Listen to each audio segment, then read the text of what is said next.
Hi there, I have a Candy Sprinter Hob ch64c. There is a E and a R flashing and 2 2s as well. Any help much appreciated.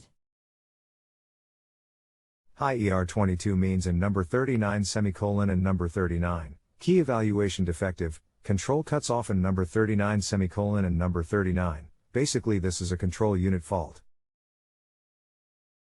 The service manual states for the ER22 fault the control board is faulty and will need to be replaced. But not sure if you have tried this, but if not, then turn the mains power off to the hob and leave it 30 minutes. Then turn it back on and see if it has cleared the fault. If it's still the same, then the main control unit will need to be replaced if you wanted this fixing.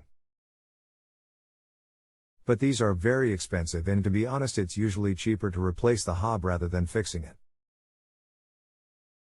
Sorry, it's not looking like good news, but if you need any more info, just get back to me.